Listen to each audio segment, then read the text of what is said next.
Captain Cosmos is a sci-fi hero who featured in a popular TV series, radio show, and comic book line during the pre-war Commonwealth. Alongside with his trusty sidekick Jangles, their adventures span from battling intergalactic villains to exploring strange new planets, embodying the optimistic spacefaring ideals of the mid-20th century science fiction hero. But what if I was to tell you that hentai three-titty one-eyed monster tentacle porn is now the new norm? Can you beat Fallout 4 as Captain Cosmos? Now, behind every great intergalactic, interspecies love affair that leaves behind a suspiciously green child with abandonment issues, there's always a man. A man so handsome that he convinced the Brotherhood of Steel scribe to write fan fiction about him. A man so delusional he thinks forced identity politics in AAA games is a profitable success. Ladies and gentlemen, I present to you Captain Cosmos. Now, to be the most intergalactic horn dog of a man to walk the Commonwealth, there are some specifically unspecific stats that are needed. Dropping 8 into intelligence, giving me access to robotics expert, which at rank 2 gives 40% bonus against robots and synths. 5 in charisma, 6 in luck, 5 in agility, and finally 2 in perception, as I wanted to make you all think that this was a well-planned stat selection. Finding the fastest route away from a lady I accidentally impregnated and got married to because I felt somewhat responsible. Astrobot wins the game of the year. I try to figure out how much wit I can fit in this field, and watch as once again all my problems simply vanish because a baldy man tries to scare me. If only he knew. Comment below, Todd is love, Todd is life, for a year's supply of brown leather jackets to fit your Todd Howard action figure for 16 times the retail. Gracing the vault with my pure masculinity and perfectly sculptured physique, I deal with the rad roaches who have managed to live here rent-free for over 200 years. I am now their landlord. I was their landlord. With the idea of my lucrative real estate rad roach empire out the window, and the little green man agreeing that I am indeed the most intellectual man to walk the Commonwealth, I was ready to daddy dominate the wasteland like it had never been dominated before. It was time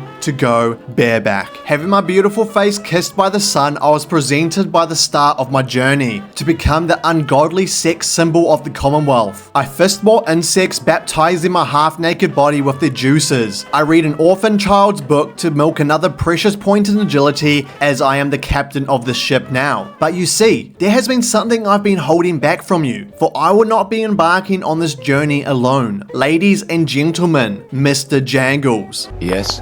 Huh? Yeah? Yeah? Yeah? Understanding this game's mechanics, if I am Todd himself, I place a double-barrel shotgun in Mr. Jangles' pocket because we never know what may happen. He shows me his karate technique. I was pleased. I put ammo in his pocket as a reward. He was not pleased. Some would say this is how the Planet of the Apes truly began. You see, Jangles is simply terrifying when you anger him. No matter how far one might run away, he will always appear next to you a short moment later as he is classified as a companion. This indeed is very problematic, but somewhat amusing at the same time, but mostly terrifying as fuck. I make my way down to Lexington just behind the Super Duper Mart to find the Hubris delivery crate. I was now able to progress the quest to being one step closer to my final form, but Mr. Jangles had other ideas. Once a sidekick, to now a revenge-seeking primate for putting a single shotgun shell in his pocket. Giving is to receive, or as I like to call it, getting janglified. To say this carried on for only a few minutes would be a lie. This went on for hours, as every time I tried to find a waiting point, he would appear like my drunk uncle in my room whilst I was sleeping. But it was okay, as I let monkey and dog fight over who was truly the first animal in space. This was the pinnacle of human entertainment. I sit down at my favorite diner to finally enjoy the peace of being able to wait. Wait for that sweet 24 hours of game time to reset the game's world. Wait for Todd Howard to come down and bless me with his perfect in-game mechanics. With Donkey Kong finally tamed, we were on our way to find the TV studio to complete my reincarnation. There was to be no more monkey business. There was to be no more suffering. For I am the most beautiful man alive, and the Commonwealth understands this. You understand this. For I am the definition of intergalactic interspecies orphans. I become Space Jams. I attempt to give Jangles a shotgun shell once again. Great success.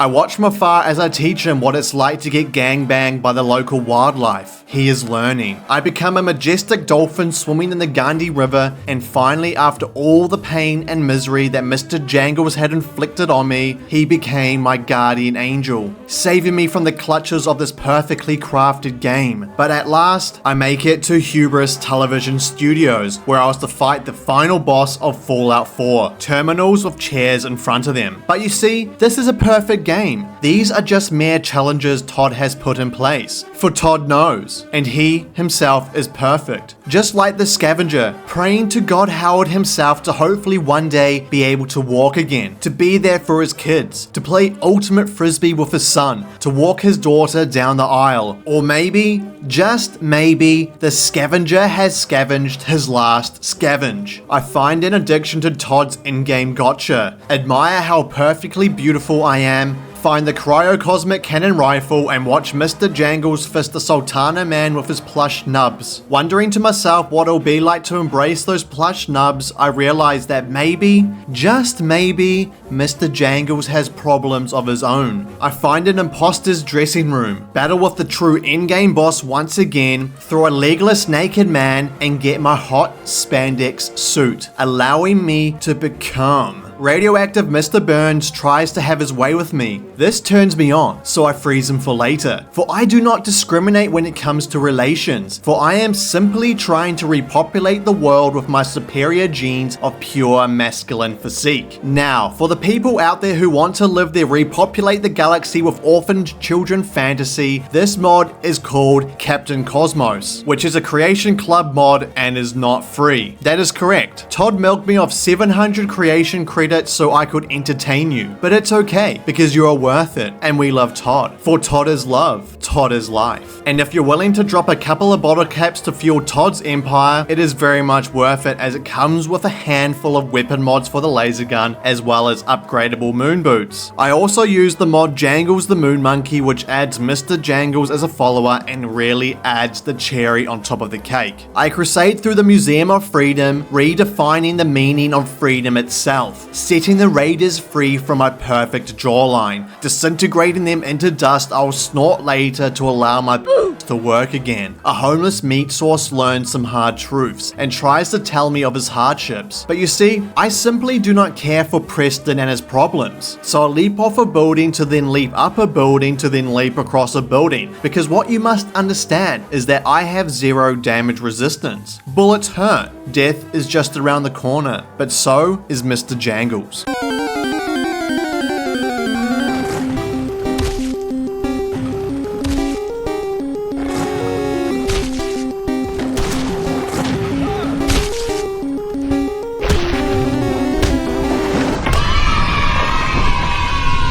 Lying to Preston simply so I can talk to him unsuspiciously in a bush, I use my skill point on a perk that has you wildly confused. But you see, this is just another step closer to proving my galaxy-sized brain. I make my way down to my favorite diner, where again I find myself getting another dose of free XP. This is all a part of my master plan, for everything I do is strategically thought out, for my brain is so large that I don't drink water to stay hydrated. Water drinks me, which theoretically makes 0 sense and would mean that I'll be losing water. But remember, you are wrong. Arriving at Cambridge Police Station, I was presented with an onslaught of Sultana men, which caused me to have a strange arousal. Maybe it was from that time I went to that one planet and put my dick in that one plant that looked like juicy fish lips. Or maybe it's just because I'm simply not okay in the head. Let me know in the comments below what you think. I stare aggressively at Dance. He flips his helmet. I slaughter a pack of dogs as if I was inviting Peter to send me my 600th lawsuit. For you see, I do not discriminate. Everything is but equal to my eyes. Species is just a word.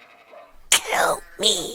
ArcJet was as ArcJet could be. Me simply watching from behind a window as Mr. Jangles so helplessly tried to fight off sex-freaked robots with his baseball bat. He was vulnerable, gangbanged by lasers. Actions that could only lead to mental instability. But I am the captain now, and he must understand. Dance tries to palm me off his Temu laser pointer. He openly tells me he is poverty. I strike Piper in the face because equal rights. I steal Kellogg's house key while a guard walks away. away and clips through a door, providing even more evidence that this game is indeed a perfect game. So perfect indeed that I watched Jennifer sleep in Mayor Donahue's bed, which is very sus. Very sus indeed. I try my luck on a newfound way of making pasta sauce. I take Darla by her leg for no apparent reason. I collect the strength bobblehead with such ease.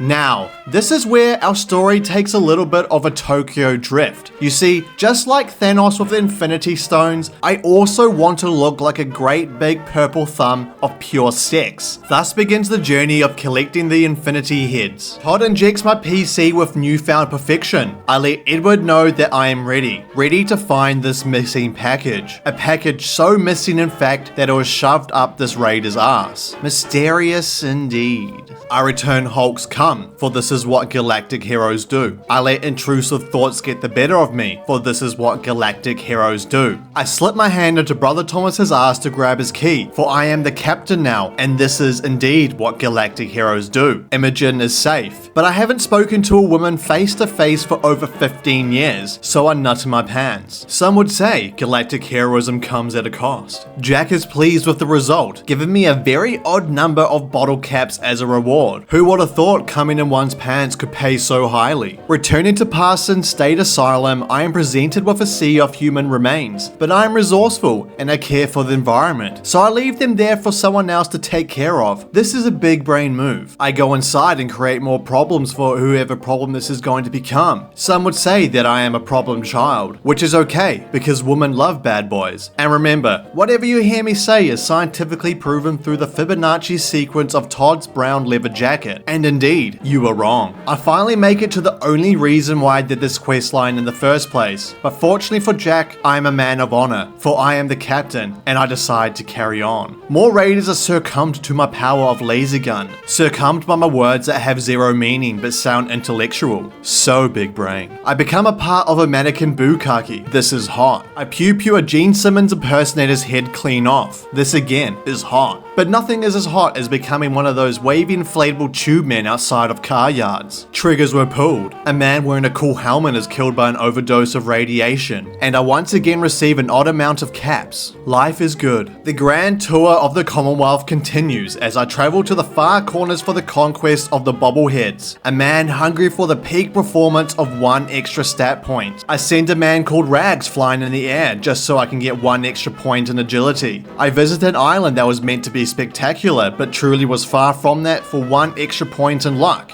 I find out Mr. McDonough isn't as smart as I thought he was, and watch a super mutant fly across the room for more intelligence. I am truly the captain now. A saucer passes by. This gets my pants tingling for the first time in a long while, but I remember that long while was actually when I saved Imogen by fisting a key out of another man's ass. It truly is lonely in the Commonwealth. I find the UFO lodged into the ground and follow the green goop into an unsuspecting cave. For you see, I am a brave man, and this is what brave intergalactic men do. Little green man is no more. His anal prober is now mine. I lay him next to the skeleton to cover up what really happened in this cave. For what happens in the cave, stays in the cave. Tuning into the caravan distress frequency, I begin the true meaning behind this run. The true reason why I put points into robotics expert. It was time to reveal the meaning of life. I ventured to Watts Consumer Electronics where it seemed like I had stumbled upon a Michael Bay movie. I spotted a vertebrate above my head, so I do what any sane man would do and follow it.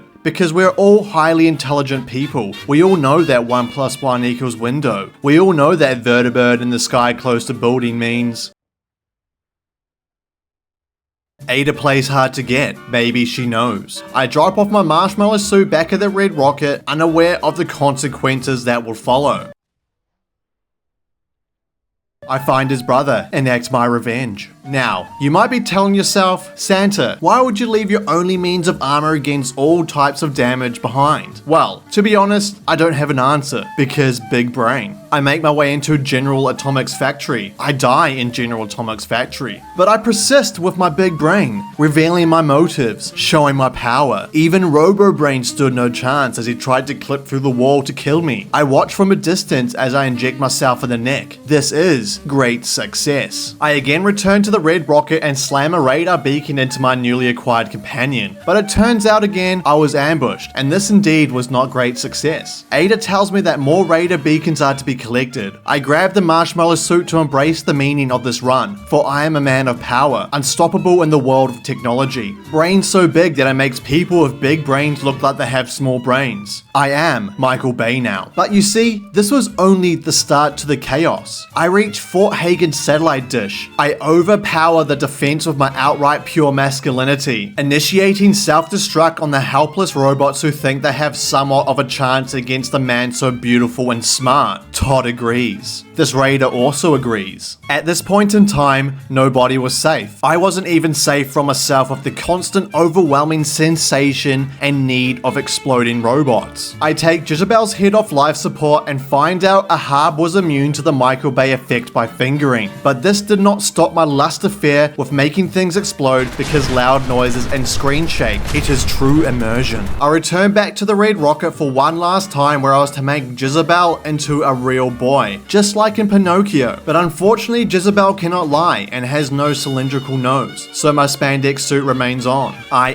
Sir Ada, which gives me the location of a man who is actually a woman but maybe is a man, because this is the world we live in. I stand poetically with a rocket ship behind me, for I am a man of space. Robco is where the end is nigh. Ada takes 5 years to open the first door. I create an overwhelming amount of explosions which causes Ada to become crippled. Some would say this is truly the final boss. I watch for exactly 15 minutes and 34 seconds as she crawling towards her only purpose in life, for this is what she is made for. This causes me to have multiple brain aneurysms. I had become a slave to my own power. Not so strangely aroused, I tested out another way to conduct my madness. A more timed and thought out process. I shut down the units. I am their captain now. A beautiful display. A piece of art. A modern day Picasso, if you will. Time went by and Michael Bay's grew larger each time I created an explosion. Ladies and gentlemen, I call this the Pinocchio effect. I stand in the center of a semi-large room. A window shutter opens. A cosplay Andy appears. I was finally toe to toe with the Mechanist. But by now you should have quite the understanding on how this part plays out. And for whatever reason you have time-stamped yourself to this section without watching any of the video, I welcome you to maximum arousal.